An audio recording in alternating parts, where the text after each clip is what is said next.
Cheers. Cheers. So M-san sent us this bottle from Takao-san, Yeah. which is Junmai Karakuchi, which is good. I like Junmai. You like Karakuchi. It's a nice, refreshing one. I feel like it's not super heavy, No. so it's good. I think it's, you know what's funny? I noticed that like the summer sakes are always in these kind of like light colored, like clearer bottles. Yeah. That's how I feel. It's like, oh, I'm welcoming in summer. Yeah, I've always just thought of them as like umi bottles. Umi bottles, like ocean bottles. Yeah, that's not a real thing. That's just Okay. like how I think of them as. You call them as umi bottles because umi the bottle. color of Yeah. the ocean. Yeah. One Yeah. thing. So just to tell you, since moving here, you know, like we speak Japanese. I speak Japanese, but one thing that really confused me was the term mizuiro, Okay. like Yeah. watercolor. Yeah. And it's just like, okay, well, what's mizuiro? It's blue. No, it's mizuiro. So, well, it's like a light blue. You know, this is mizuiro right here. Yeah. I was like, what color is this? This is blue. No, it's mizuiro. So, what? I don't know. That's my wife always does that. But Yeah. Yeah. It's kind of weird. Like one of the other things that like really weirds me out about colors here yeah. is how people say like the traffic light's blue. Yeah. It's like, dude, okay, I'm not going to have you guys gaslight me telling me that is a blue light. That is a green light. Yeah. It's green. You know, it's funny because I feel like, so this is just kind of a language nerd part of me, but I feel like there were some basic colors in like the old tradition, like Japanese culture. Okay. But then from influences from China or other places, they added new colors to it. So like the word like aoi, actually you use it for green leafy vegetables. That's aoyasai too. Really? Yeah, aoyasai is spinach. Spinach is aoyasai. And so it was like this kind of blue-green color. Then you had akai, shiroi, kuroi. And then all the other colors you have like iro attached. Midori is a little bit different, but all the other colors you have like iro attached to, like chairo, you know? So, Kiro. yeah, kiro too. Yeah, like that. But Yeah. anyways, so I never thought about that. I know. So Yeah. we're drinking this out of a nice mizuiro bottle. Yeah. For those listening on the podcast, please watch our YouTube video. Yep. Because this has a nice little motif about Takao-san. Yeah, it's got Takao-san, cute little Takao-san. Yeah. I have hiked. Actually, I've never hiked Takao-san because I don't think you can hike Takao-san. You can. You can? Yeah, I'll explain it. But my friends drove up Takao-san. It's like, dude, that is the laziest thing you could do. But anyway, like, yeah. to say that it is to say it's exercise is honestly a little stretching it. I got to tell you, dude. I was hanging out with one of my friends from college who's kind of a sketchy dude. Yeah. But he had a car and it was the middle of the night. And he's like, let's go to Takao-san. So he just drove up to Takao to the top and we watched like the city or whatever. And then yeah, let's go to Hachioji and get ramen. I'm like, it's 2 a.m. He's like, yeah, let's go do it. So we did. Wow. Yeah. Yeah, it was a good memories. Yeah. But like, okay, so Takao-san cracks me up because so like mountain climbing is like really popular here in Japan. Like people here love their like 1-day outdoor activities. I would say it's more like hiking though. Yeah. But people like will call it mountain climbing. here. Okay, yeah. Right? Yeah. But like obviously like when I imagine mountain climbing, I think you've mentioned this before. I imagine rock climbing. Yeah. But like that's what I have in my head when I think of mountain climbing. Yeah. Well, you know, the Japanese word, you say hiking, but the original word is like yamanobori, which means mountain climbing. And that's like, going on this stuff, bro. Yeah, it's like, you know, you have your giant backpacks, you have your little walking stick, and you're like going up like a 40-degree angle. Yeah. Like that kind of thing. But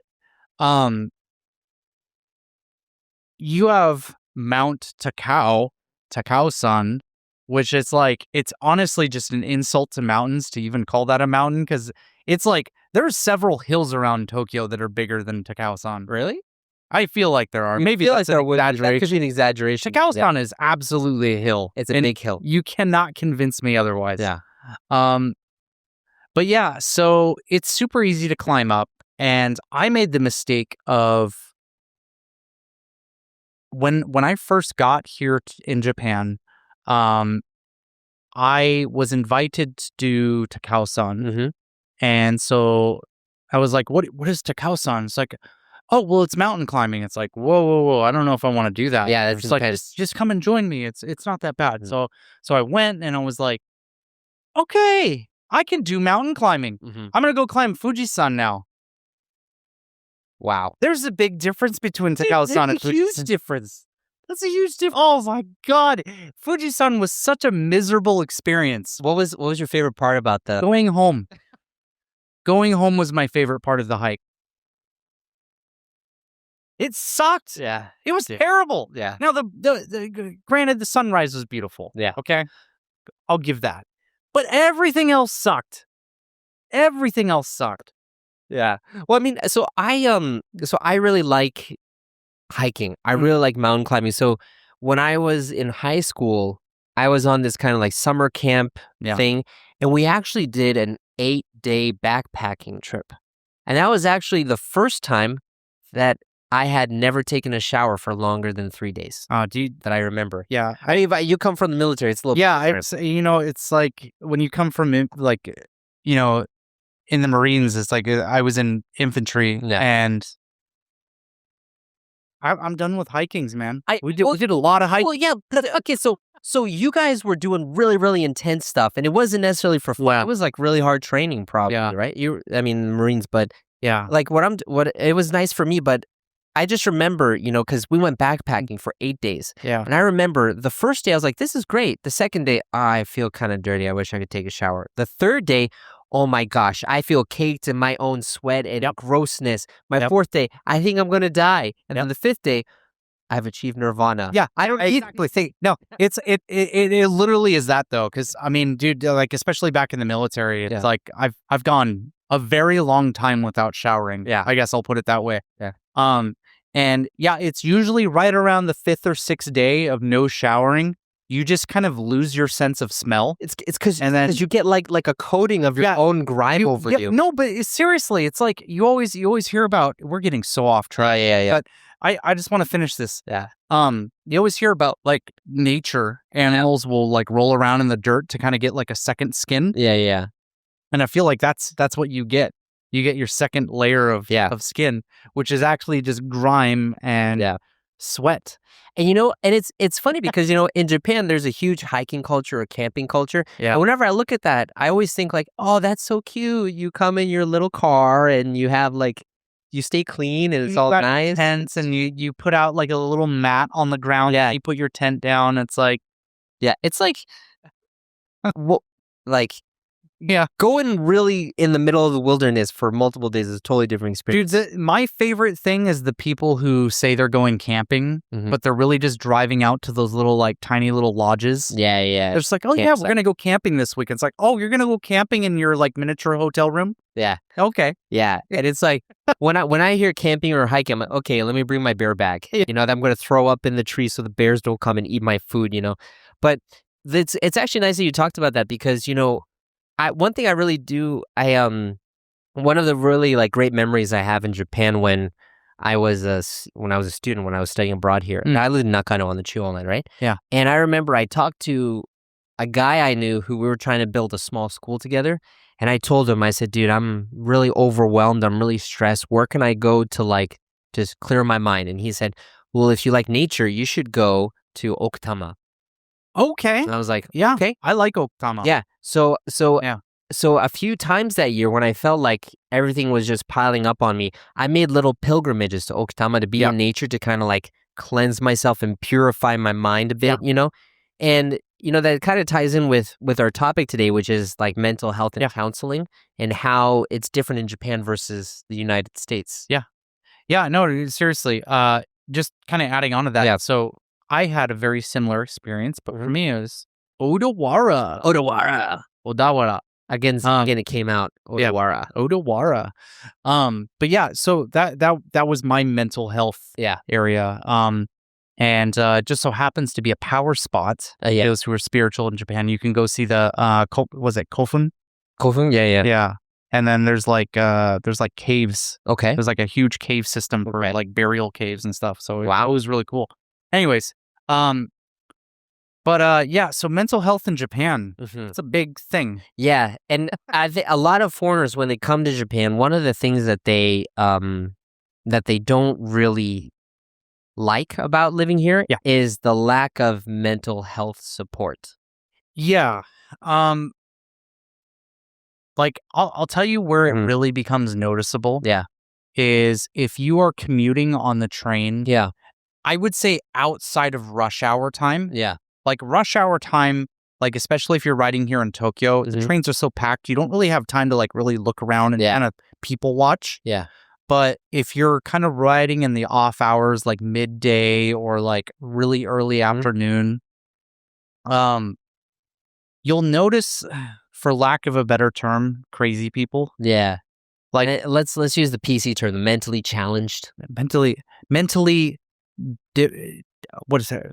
Not disabled, but enabled. Maybe no. and enable, disabled. Just okay. Anyways, People who are different. people who are different mentally. But yeah, so it's like, a lot of people kind of like just turn away from them. Mhm. More often than not, you'll see people like move cars because Mhm. they don't want to be anywhere near this person. Yeah, And it's like, to be fair, like I get it. yeah, Like this person's usually talking to themselves Yeah. loudly Mhm. and like kind of just like touching things and like pushing their face up against the wall. yeah, and, yeah, like all this kind of like abnormal behavior, right? And the reason why Mhm. is these people don't have any support, yeah, right? So they're kind of just I don't think many of them are homeless because like a lot of them are like still well dressed and stuff, Yeah. but like they're not getting like the assistance that they need, right? Mhm. And another place you see it is schools. Okay. You get a lot of, in fact, I'm not even going to say a lot. If you go in any high school classroom in Japan, Mhm. I'm even going to make a broad statement like that. Okay. Go in any high school classroom, any school classroom, junior high or high school in Japan, you're going to find at least one student Mhm. who's neurodivergent. That's the word I'm Yeah, looking that big, for. the big word of the day is neurodivergent. Yeah, it just means your brain work different. Yeah. Yeah. And I mean, it kind of encompasses a lot of things. It encompasses like autism, Asperger's. Just let me know. I hate that word so much. I hate it too. Like, it's so soft. Well, here's the thing, right? So I started off by Yeah. saying that like in Japan, there's not enough support, right? Mm. But I feel like in America, on the other hand, everyone is so pathologized to be like, I have a disease, and it seems like everyone and their uncle has autism or some sort of other neurodivergent. You know the disgusting thing? What? You know the thing that I hate more than anything when it comes to mental health? Yeah. If you go on like Twitter or Mhm. Instagram or like one of those big social media websites, you see these people who put like their mental health disorders in their like bio Yeah. or their name. Part of your identity. And it's just like, what the fuck is your problem? Yeah. Yeah. Like, Well, it's like I mean, I know what your problem is, but Yeah. like, why? well, what's funny now, I think so we're getting along in age. How old are you now? 35. 35, I'm 33. And when I'm looking at Gen Z or like even Gen Alpha now, you know, and what I've kind of actually seen is I feel like that generation is becoming a bit more like Japan, like Japanese kids.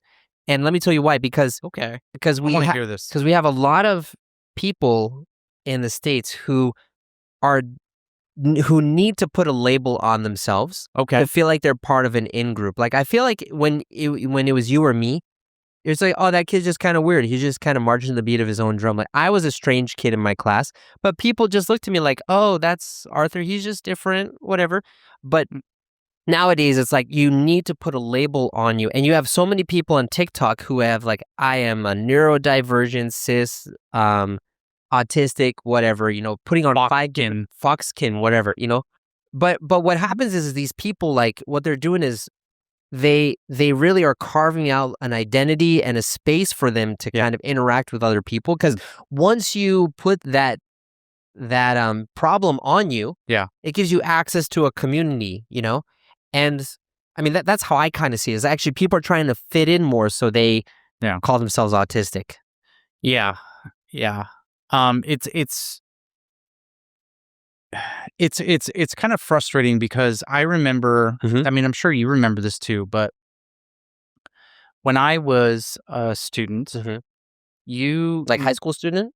you could think like high school, junior high. Okay. I mean, I don't think that special ed existed in elementary school. Yeah, not elementary school. Yeah. But it was in middle school or high school, yeah. Yeah, but like you have these places that are set aside inside the school, and they run on their own program. Yeah. Right. And one of the things that I really liked about that was you had kids who, like, they come from like a variety of mental health disorders. You can't put them in a regular class and expect them to be successful. Yeah. It's just not going to work. Yeah, the pace doesn't work. The pace doesn't work. More often than not, these kids often require very specialized teaching. Yeah. Where you have to work one-on-one with them. You have to change the way you approach subjects. Like, you can't just be like, here's a math book, learn the equations. Yeah. That's not going to work. They don't learn the way the average kid learns, right? Yeah. And when you put them in a classroom, because like I was saying earlier, you go in any junior high or high school classroom here in Japan, guaranteed you're going to find at least one kid that's like neurodivergent. Yeah. More often than not, it's going to be like 2 or 3. Yeah. Right. And the problem that I have here in Japan is people, or they don't have these special ed programs. And there's actually kind of like an aversion to like putting on that label. Yeah. What this is completely anecdotal, but there was like this big movement for how Japan has like less autistic people than other countries. I told you this the other time. You told me this, right? You want to talk about it? Yeah, so I was good you shared that because I was just about shiz. But I was watching this video on YouTube about like anti-vaxxers, so people who are against vaccines because they believe what it was vaccines. Because they believe vaccines cause autism, right? Yeah. Hey guys, if you've watched this far, you're going to love our Austin and Arthur friends. In the Austin and Arthur friends, you're going to really improve your English listening, and I mean a lot. Yeah. So for each episode, you'll get English and Japanese subtitles, so you can check your listening and comprehension. You'll also get access to a members-only community where you can talk with us, the both of us. Mainly me, right? No, definitely not. For more info, click on the link here, or in the description box of this video. Thanks for being our friend. Woo! I have no friends. And they were talking with the doctor. And there was this one woman who was anti-vax, and she said, vaccines cause autism. Look, in Japan, they have fewer vaccines than they do in America. Yep. And there's no autistic people in Japan. Yeah. And when I watched that, I almost spat out my drink. Because I was like, so ridiculous. I was like, there's a ton of them. It's just you don't report it. No, you don't report it. Like the amount of times that I have sat down in a parent-teacher conference with someone's parent, and asked them about their kid and be like, "Hey, do you think your child has any like learning disabilities?" No, they're fine. Yeah. Really? Because they're failing all their classes. Yeah. And they say they don't understand anything. Yeah. That's not normal. Yeah. Right? Have you sat down and tried to study with them? Well, no, I'm usually working until like 8 p.m. So, I send them to Juku, so, they should be okay. And it's like, dude, you're failing your kid. Yeah. And that's what I find is, especially as a teacher, it's really frustrating because, look, I'm going to be honest. I am not qualified to teach a child with special needs. Yeah, right. I'm not. I've been working here in Japan almost 10 years, and I'm about as qualified as like the average teacher here. Yeah, right. Right? The average Japanese teacher, whether foreign or Japanese, is not qualified to teach a special needs kid. Yeah, because you need that extra support. You need that extra support, and it takes there is a specialized teacher's position that you have to go to school and get like all these like accreditations and accommodations and stuff just to teach special ed. Yeah. Like this is an entire different industry. Yeah. But we're just not giving that support here. Yeah, it's funny though, because so we're talking about how in Japan people don't really diagnose, or they're not really aware of that, whereas like in the United States, people kind of overprescribe that stuff, So it kind of reminds me of an experience I had. So going back to like the labeling thing, right? Yeah. Because in Japan has a problem with hikikomori, the people who stay, and those are people. Oh, you want to talk about that? I wanted to get into that, but it's funny because they're seen as like they're normal people. They just don't want to leave their room, which doesn't make any sense. yeah, it's like, we just gotta kind of convince them to come out and join society. It's like, what?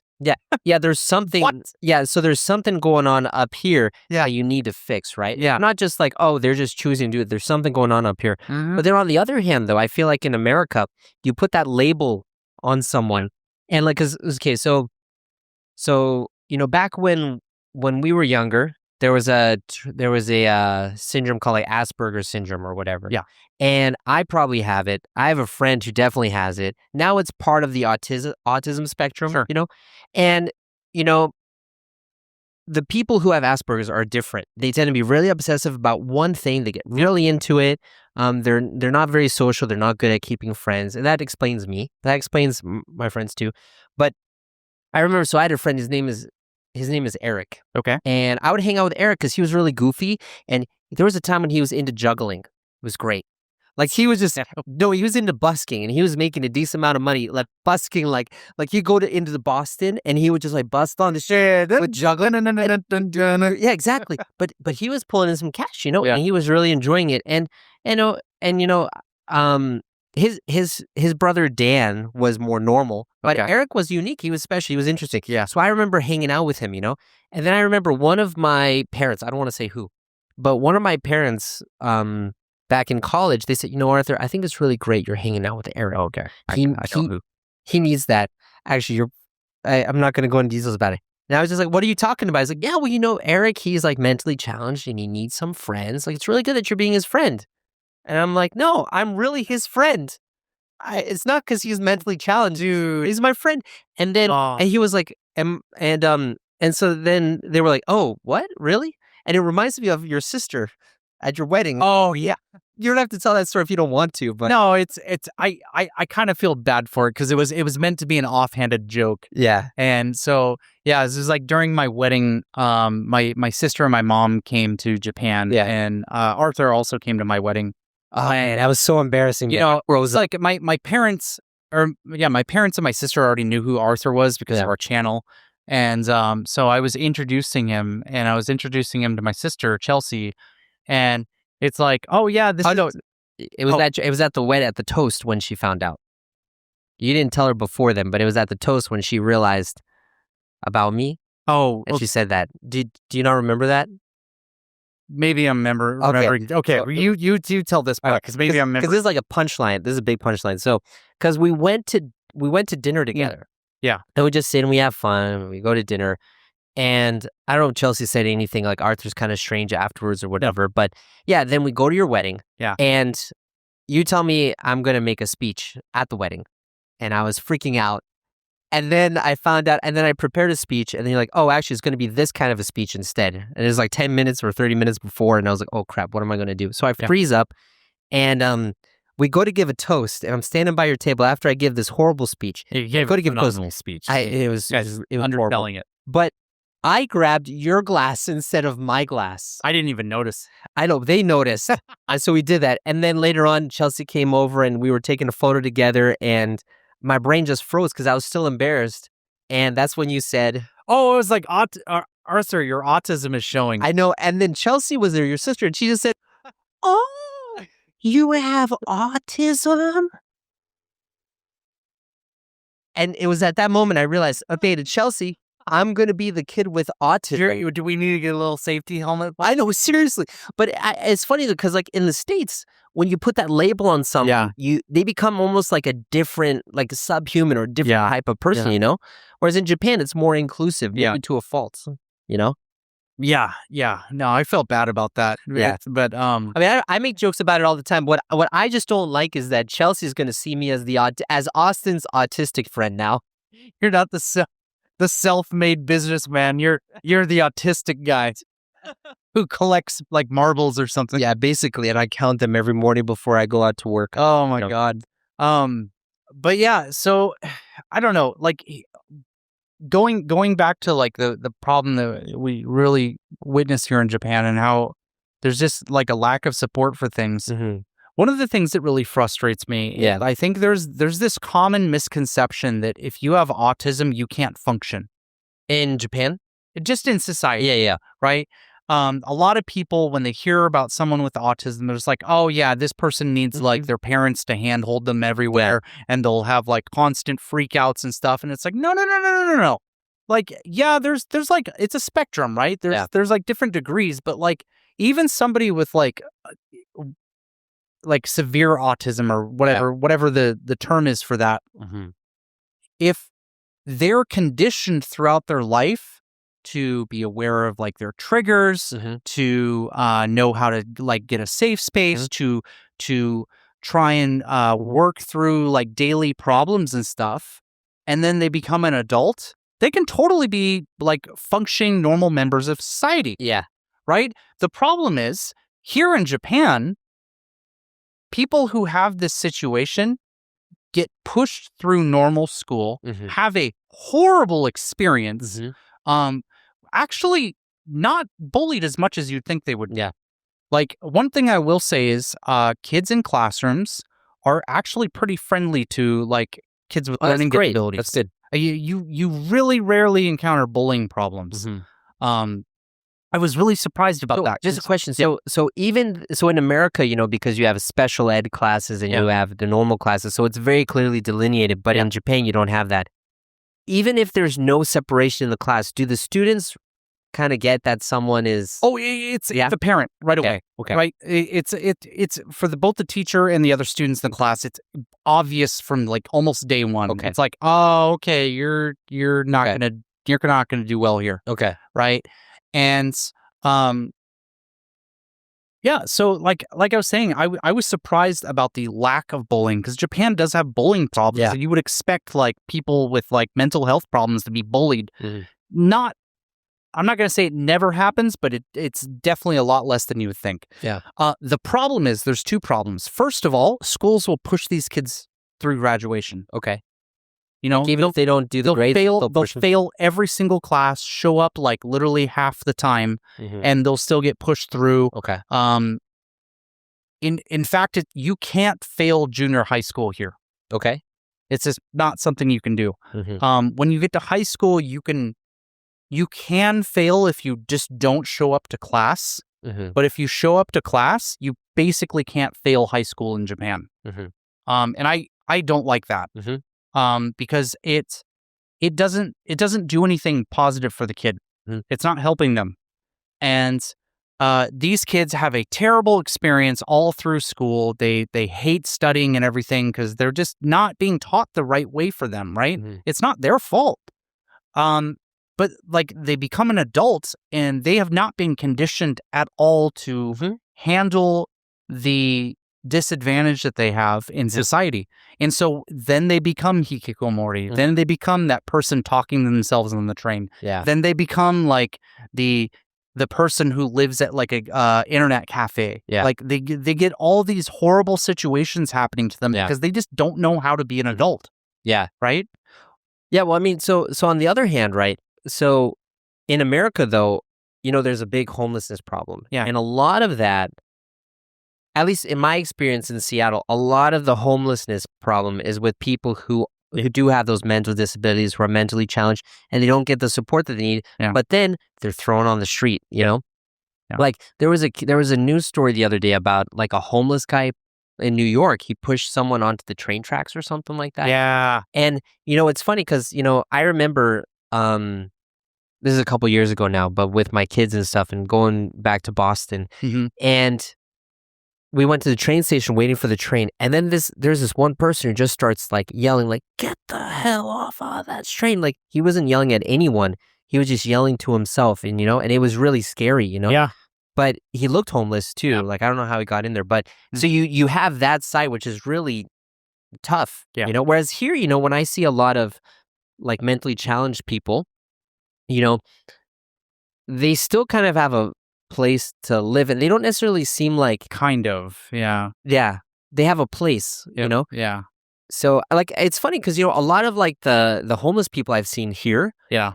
maybe they're a little bit off, but it's almost like they just want to keep to themselves, I'll tell you, this is a theory. Okay. This is pure guy talk, Austin thinking. So don't believe what he's saying. In the comments, I'm going to get flamed and they're going to be like, Austin, you're wrong. But the good thing is there's usually like two other people who like come and say, I like Austin's way of thinking. So only two people. Yeah, it's only two. Austin lovers, please comment on this video. Please. Here's my theory on why we don't see that here in Japan. Okay. I think cult of personality worship is so strong here in Japan that people develop parasocial relationships. And so, how people with autism tend to hyper-focus on something. Get obsessive about something. Well, here in Japan, a lot of people get hyper-focused and obsessed with idols. Yes. And so I think a lot of that energy, instead of being like turned into aggression, goes to obsession. Okay. That's what I think. That could make a lot of sense because, especially nowadays, like I said, everyone and their uncle is calling themselves autistic in the States. Yeah. But you have this huge hyperfixation on like kids stuff or childish things. And I used to think like manga, anime, idol groups, Johnnies. Yeah. How many people are like fanatically obsessed with Johnnies here? Yeah, I don't get it. Men and women. I don't get it. We should do an episode on oshikatsu. Yeah. I don't, that can definitely be another topic, but I don't understand it enough to talk about it. We need to have someone who has oshikatsu. Yeah, I kind of get it. Like, I play Warhammer. Okay. Right? Yeah. It's a very nerdy thing. For those who aren't aware of what Warhammer is, Dude, I could have brought it up as a picture now. I could. But you collect like plastic miniatures, you paint them up and you play like tabletop games. It's a social experience because you play with people. I'm actually going this Sunday to go meet up with a bunch of buddies of mine. All of the guys that went to my wedding, met them through Warhammer. Yeah, right. Right? It's actually a very social thing, but it's very much in the otaku side, right? Yeah, it's right. like collecting little plastic miniatures and stuff. There's no women at all that do it. Actually, Tom's wife is coming. Okay. Yuka, you met her. Yeah.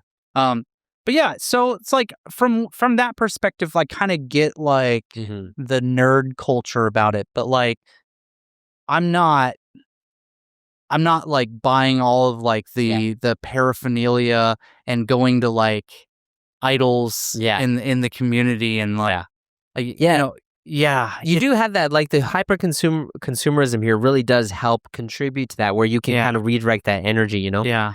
But yeah, I mean, that makes a lot of sense. I'd love to hear what people think about this because, we're talking as two foreigners about our experience, and I would love to hear what our Japanese viewers think, because I remember talking to my wife and some people about this, about specific people that we know. Yeah. And they were just like, oh yeah, there's nothing wrong with them. They're just different. Yeah. So one of the things that I'd be curious about, like, for people to respond in our comments, I really want to know how you feel about specifically parasocial relationships here in Japan. Can you define parasocial relationships? So a parasocial relationship, it's easiest to do with like YouTubers, VTubers, and like idol groups here in Japan, right? I'll give you an example. Let's say there's a women's idol group that all of the girls are, I don't know, like Joshikose or like in their 20s or whatever. They're very young, right?